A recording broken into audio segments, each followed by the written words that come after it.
On to a Q&A that we have set up here with our very special guest, Glenn Loveland. Glenn is a senior community manager with Abaris Realty and also a realtor.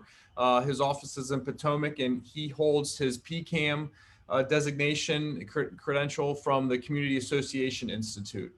So without further ado, we'll get Glenn here involved. We'll do a little side-by-side action.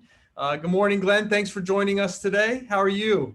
Good morning. I'm doing good. Thanks for having me.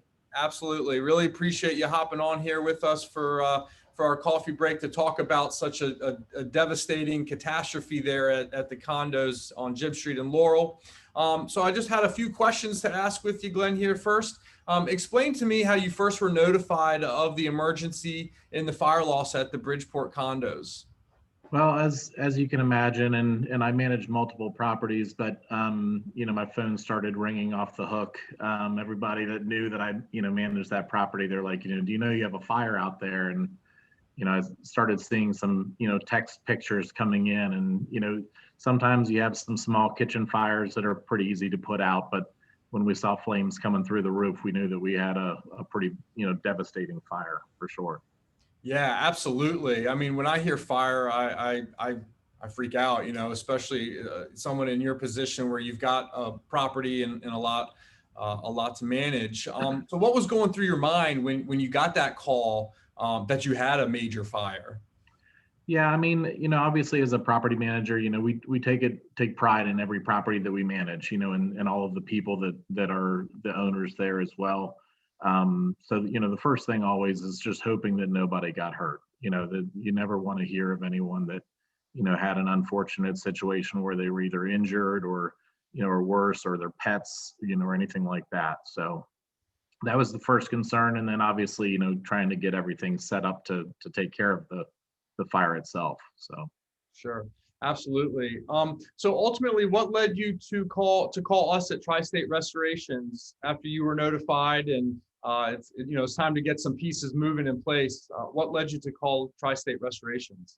Sure. Well, I've been fortunate enough to work with Tri-State over the years, and had very good response and a good relationship there.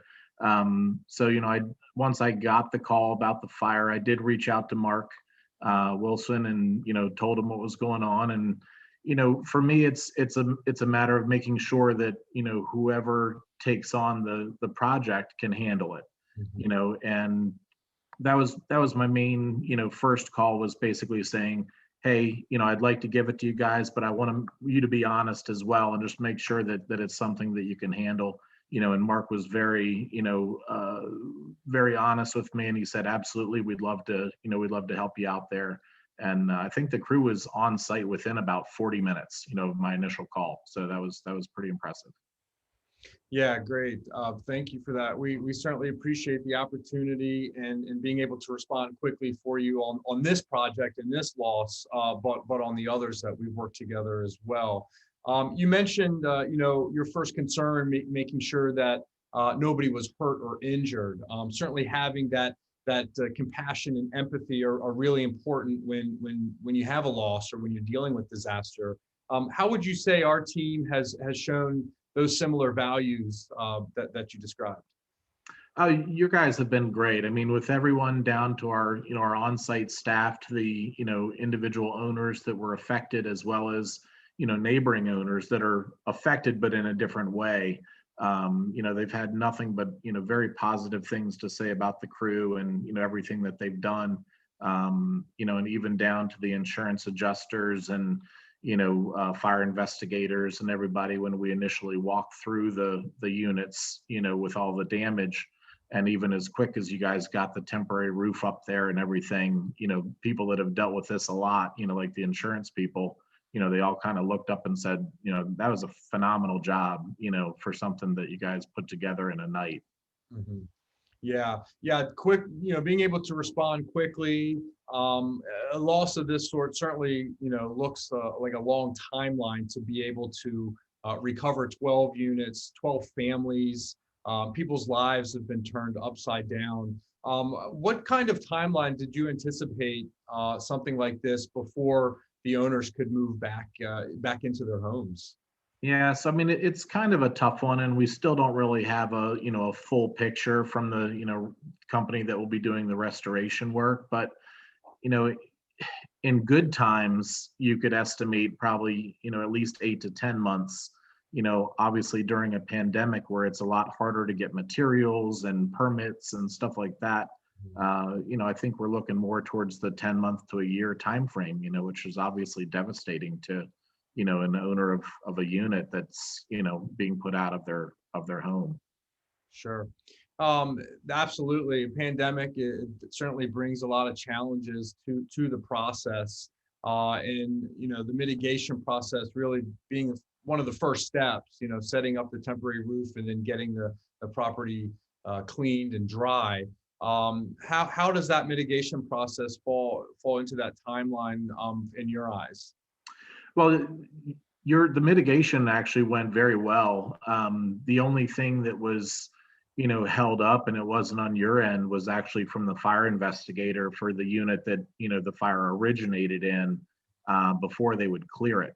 So they wanted to make sure that they did everything to find out the cause of the fire, that they could.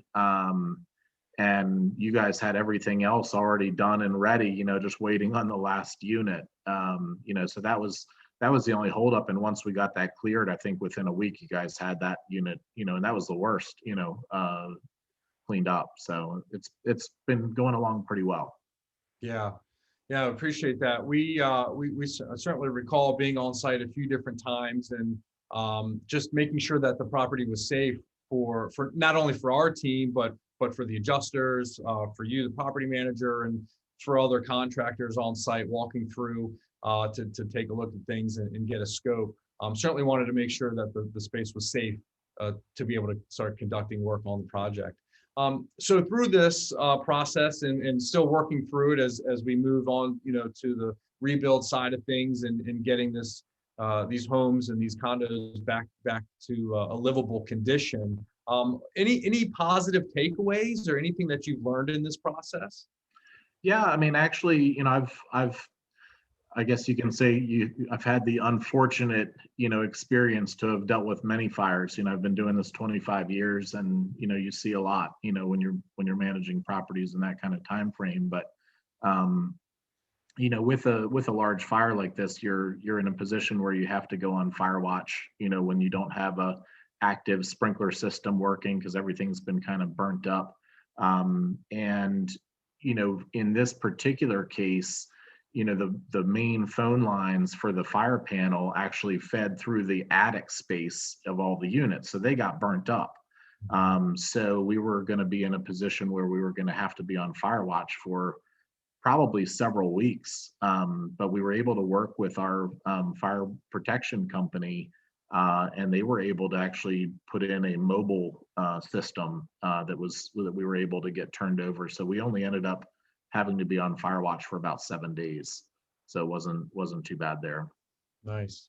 Nice. And so with your fire protection company moving towards a mobile system, do you think that will be implemented elsewhere?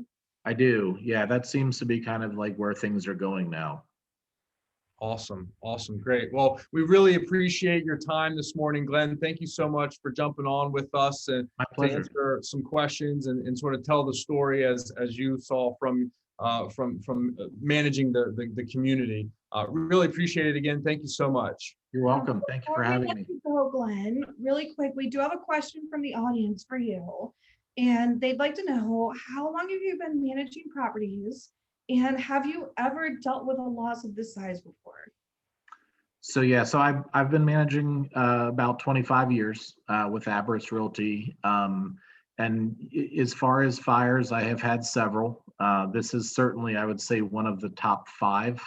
I have had a couple that were larger than this in size, but this was definitely a very devastating fire. Great. Great. Let's see. If the electrical panel is affected, do you bring in generators for the equipment? So that's a question for us. And yes, we do. We had a really large generator on site. We also have a couple of our own generators that we brought on site. to power the different equipment needed for the 12 units that were affected. Yeah. Let's see, we have another question. Mike, how long does it take you to perform a Matterport scan? Oh, absolutely. Great question. So it really depends on the square footage of the property that we're scanning. If the property or if the building has a lot of corners or a lot of doorways, that can add some timing as well. But generally speaking, for a 2,500 square foot area, it can take 30 to 60 minutes. Okay. Well, thank you so much, Glenn. We're going to move on to the grand prize drawing part of our presentation here, but we really appreciate you taking the time to join us today. My pleasure. Absolutely. Thank you so much, Glenn.